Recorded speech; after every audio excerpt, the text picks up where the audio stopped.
Good afternoon, good evening, good morning, my fellow viewers. We are again on another episode on our program. If you have not followed our previous videos on the other topics and other subjects, you go back to the description box and you follow the link so that you have a knowledge of our previous lessons.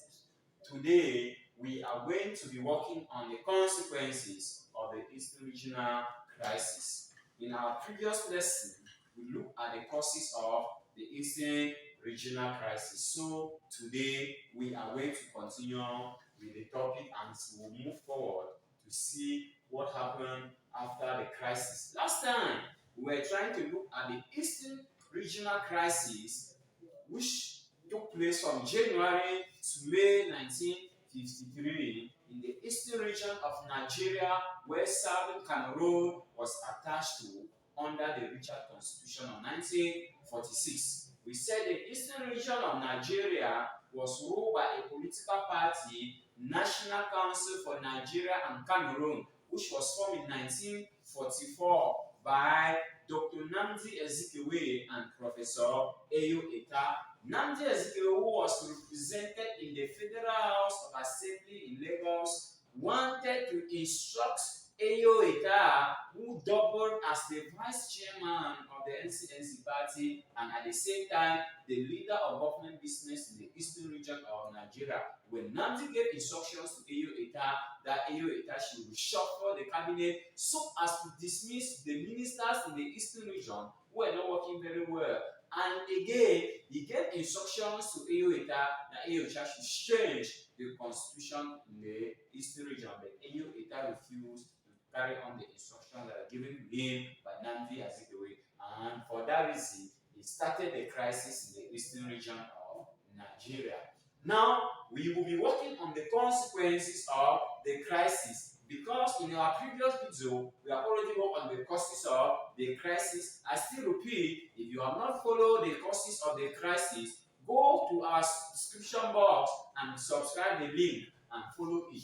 Now, the first consequence of the crisis that took place in the eastern region of Nigeria, we talk about secessionist tendency. We are looking at the consequence of the crisis to British Southern Cameroon. Consequence of the crisis in the eastern region of Nigeria, we have the first consequence, we talk about secessionist tendency. When we talk about secessionists, we talk about Southern Cameroonians as a result of the crisis in the eastern region of Nigeria began to think of separation from the eastern region of Nigeria. The Southern Cameroonians who were not well treated felt that as long as they remained a minority in the eastern region of Nigeria, their interest was never going to be protected. While still they were a minority, in the Eastern Regional House of Assembly that was having 80 members, Southern Cameroon had just 18 representatives. So the Southern Cameroonians were in the minority, and they being in the minority, their political, economic, and social desires were not often given to them in the eastern region of Nigeria. And such, they felt that they should secede and form their own separate region. That was the first consequence of the crisis. The second consequence of the crisis in the eastern region of Nigeria, we talk about the rise of nationalism. The crisis in the eastern region of Nigeria led to nationalistic instinct among the people in British Southern Cameroon. Southern Cameroonians began to think that as they are with Nigeria, they will never have their freedom, they will never be independent. So they started thinking of forming a single state, a single nation. The spirit of solidarity came among the people of British Southern Cameroon, as it could be seen by the holding of the Mountain Petition Conference, where Southern Cameroonian politicians who formed the Benevolent Neutrality Bloc, like EMA, and there was the leader of the Benevolent Neutrality Bloc, which was to stay out of Nigerian politics because they were not well treated in the eastern region of Nigeria. They came and organized a conference in Mante, where they wrote a petition letter to the British government demanding for a separate region or regional autonomy. The monthly petition conference took place from the 22nd to the 24th of May 1953. In this conference, we have native authorities who were present, we have students, we have politicians who took place in the conference, and a petition letter was written. And EMN carried the letter to London on the 28th of May 1953 to present to the British Colonial Secretary at the time, Sir Oliver Lyttelton. So we are saying that the crisis in the eastern region of Nigeria makes Southern Cameroonians to have that sense of nationalism. It was the first time Southern Cameroonians to come together and sit and talk as one on the interest of the region for Southern Cameroon. So, thanks to the Eastern Regional Crisis, nationalism rose to the minds of the people of British Southern Cameroon. The third consequence of the crisis on the people of British Southern Cameroon, we will talk about the formation of indigenous political parties. The Eastern Regional Crisis came up and Southern Cameroonians began to form indigenous political parties. When we talk about indigenous political parties, we are saying that these parties were formed by the people in British Southern Cameroon. Before the crisis, Southern Cameroonians were not forming political parties. They were mainly members of Nigerian political parties like the National Council for Nigeria and Cameroon, formed by Nnamdi Azikiwe, and the Action Group Party of Chief Obafemi Awolowo. So, because of what happened in Nigeria, where St. Muna lost his position as Minister of Works in Enugu, Southern Cameroonians felt that as long as they are still with Nigeria and being part of Nigerian political parties, they will not be given a region, or their independence will not be given to them. So they have to start forming political parties. We have the first political party that was formed in Southern Cameroon was the Cameroon National Congress. Cameroon National Congress, which is KNC party. This party was formed in June 1953. It was formed by EML Endele and the members of the Benevolent Neutrality Bloc. This party was formed when two political pressure groups that were in British Southern Cameroon decided to merge together. These political pressure groups were the Cameroon National Federation. There was a Cameroon National Federation. This was a political pressure group that was formed by EML Endele in 1949. The Cameroon National Federation was a political pressure group, and we have the Cameroon United National Congress. Cameroon United National Congress, which was another political pressure group formed in 1951 by Robert Zibonge and N.N. Pile. Now, these two political pressure groups decided to dissolve their identities and form the KNC party, which was the first indigenous political party to be formed in British Southern Cameroon in June 1953. The objective of the KNC party was secession from Nigeria and reunification with French Cameroon. That was the initial objective of the KNC party. Now, when the KNC was formed as a result of the merging of two political pressure groups, and all those who were members of the Benevolent Neutrality Bloc, they were militants of the KNC party, except those who refused to join the Benevolent Neutrality Bloc. And these were those who refused to join the Benevolent Neutrality Bloc. There was N.N. Bile, Neros Nemason Bile, there was Are Enchali, there was P.N. Motombi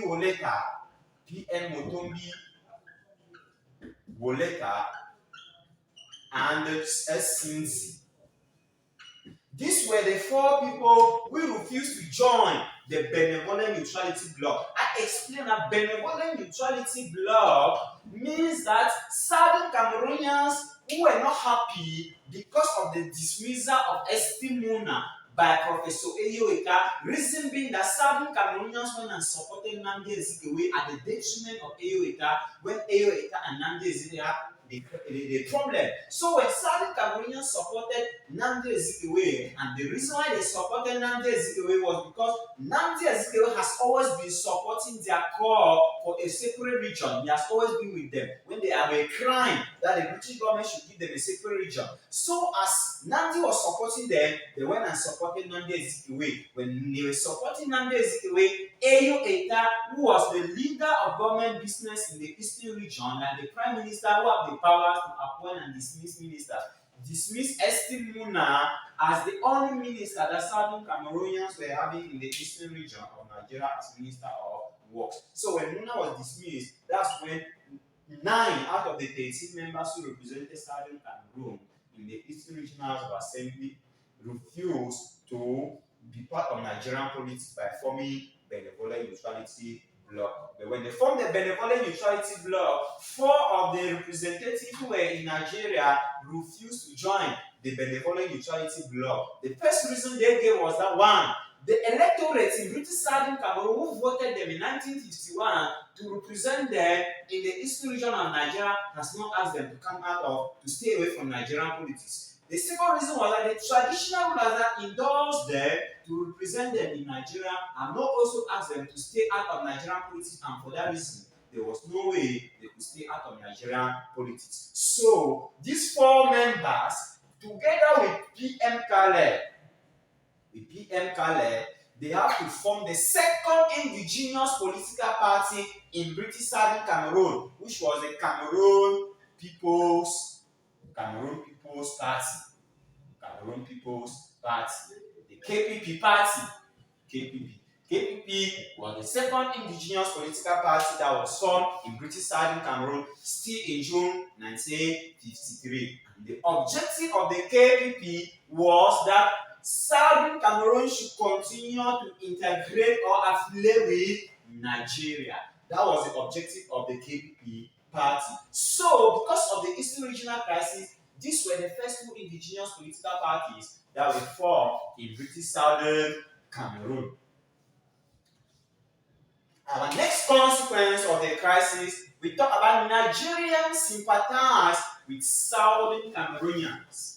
Due to the crisis in the Eastern region of Nigeria, we have some Nigerians who gave their sympathy to Southern Cameroonians. Why were they sympathizing with Southern Cameroonians? We all know that the Eastern regional crisis, it was a problem that started among 2 Nigerians who Nnamdi Azikiwe and Ayo Eta, but Southern Cameroonians were affected in the crisis because their only ministerial position that was given to them under the McPherson Constitution in the Eastern region was taken away from them, which was occupied by Estimona. And so for that reason, Southern Cameroonians had to withdraw, or they refused, they boycotted the assembly, or the Eastern Regional House of Assembly, when it was holding on the 6th of May, 1953. Now, Nigerian Nnamdi Azikiwe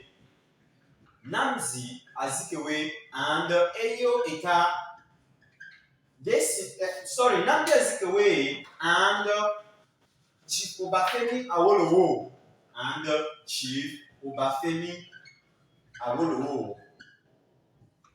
gave their sympathy to Southern Cameroonians, as the Southern Cameroonians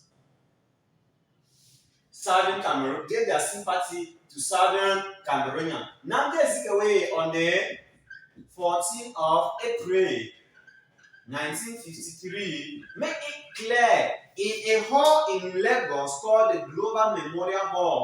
Nnamdi made it clear to the Southern Cameroonians that his party, the NCNC, was aware of the peculiar situation of Southern Cameroon as a trust territory, and that his party was going to work in collaboration with the Southern Cameroonians to make sure that Southern Cameroon was given a separate legislature and a separate executive, a budget, and a separate region, as well as to fight for reunification of British Southern Cameroon and French Cameroon. That was Nnamdi Azikiwe. Same with Chief Obafemi Awolowo, who also supported Southern Cameroonian demand for a separate region. Another one, we talk about opposition leaders were identified. That was the next consequence. Now, the Eastern regional crisis came and made Southern Cameroonians be aware of the first opposition leaders in southern Cameroon. Now, because of the crisis, those who refused to join the benevolent neutrality bloc were not looked upon as opposition leaders. If not of the crisis, southern Cameroonians wouldn't have identified those who were not with them in Nigeria. Out of the 13 representatives who represented southern Cameroon in 1951 under the McPherson Constitution, we saw that 4 refused to join the benevolent neutrality bloc, and they became the opposition leaders. So, if not of the Eastern Regional Crisis, they would have been the opposition leaders, or southern Cameroonians wouldn't have known those who were not with them. Lastly, we talk about it led to the collapse of the McPherson Constitution. The Eastern Regional Crisis led to the collapse of the McPherson Constitution. As the crisis continued to unfold in the Eastern region, when Nnamdi Ezekwe was frequently having problems with Iyorita, the NCNC party was having issues with the United National Independent Party. The Eastern region became a troublesome region, and so the Lieutenant Governor General has to dissolve the assembly on the 6th of May 1953. When the assembly was dissolved, the McPherson Constitution collapsed and a new constitution was introduced in October 1954 called the Sir Oliver Littington Constitution. The Sir Oliver Littington Constitution was introduced to replace the McPherson Constitution, and the Littington Constitution gave southern Cameroon what we call a quasi-region. Quasi-region means a small region, but it was still attached to Nigeria. Now, I'm going to come back for other lectures, but take this question as a student writing advanced level history. We have to know that the Eastern Regional Crisis was in the GCE in 2017, has been 5 years that it has no future. So we should be expecting to see something similar with that in the GCE this year. You can give a question, account for the crisis in the Eastern region of Nigeria, and elucidate on its consequences on British Southern Cameroon. In that way, your MP1, you'll be given the causes of the Eastern Regional Crisis. MP2, you'll be talking about the consequences of the crisis. Viewers, I'm going to come back again and we'll continue with the lectures.